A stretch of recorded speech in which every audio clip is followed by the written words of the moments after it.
Mungkin hanya segelintir sahaja daripada kita pernah mengetahui mengenai kewujudan negara Nauru. Ianya merupakan antara negara terkecil di dunia dengan keluasan hanya 21 km persegi. Walau bagaimanapun, mungkin tidak ramai yang tahu kisah jatuh bangun negara ini sejak dari dahulu lagi. Tahukah anda, negara kecil ini suatu ketika dahulu pernah dilabelkan sebagai negara paling kaya di dunia berdasarkan pendapatan per kapita. Populasi di Nauru pada masa kini adalah sekitar 9,600 orang sahaja.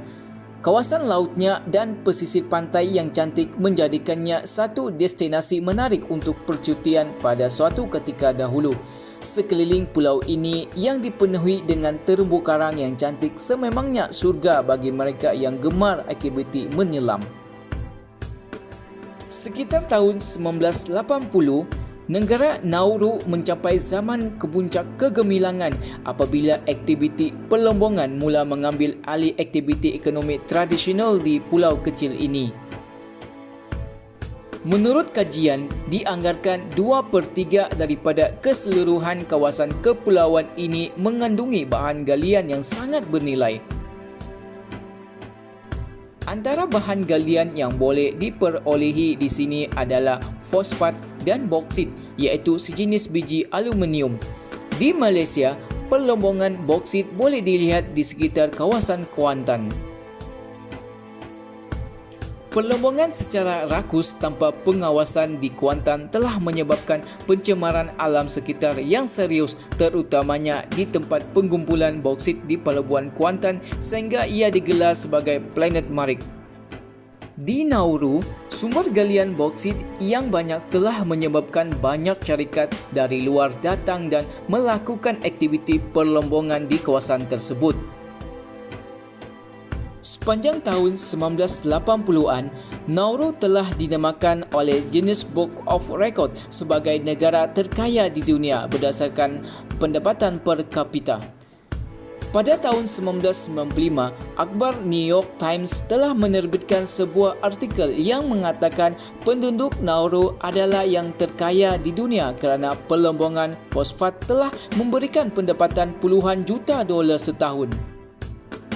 Kebanyakan fosfat yang dilombong daripada Nauru kemudiannya akan dieksport ke Australia.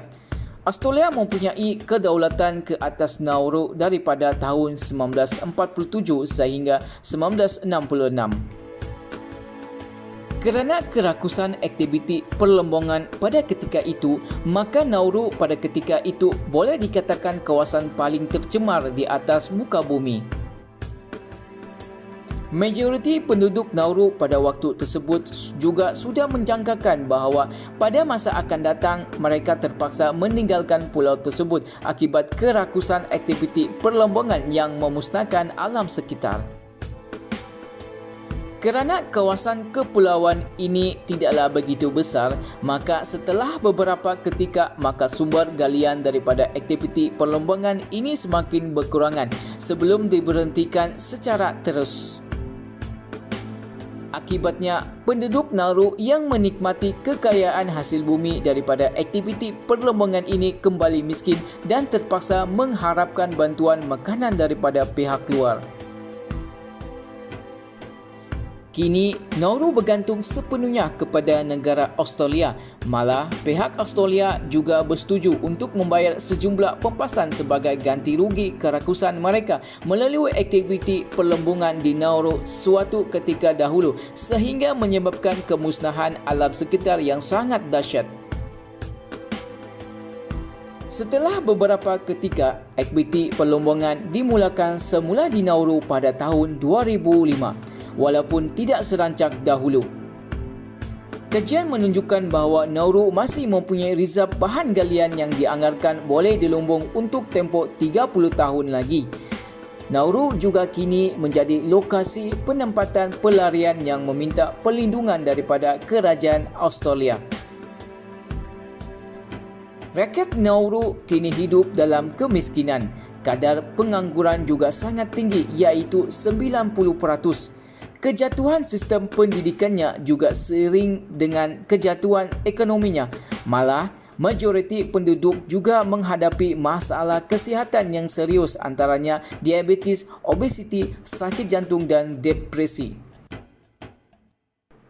Sementara itu, kadar jangka hayat bagi seseorang penduduk juga sangat rendah, iaitu kira-kira 60 tahun. Hal ini berkait rapat dengan kerakusan aktiviti perlombangan suatu ketika dahulu yang telah menyebabkan pelbagai pencemaran yang memberikan kesan buruk kepada kesihatan. Kemusnahan dan pencemaran tanah juga menyebabkan penduduknya tidak lagi boleh bercucuk tanam seperti sebelum aktiviti perlombangan bermula. Akibatnya, banyak penduduk terpaksa bergantung makanan yang sudah diproses berbanding sayur-sayuran dan buah-buahan yang segar.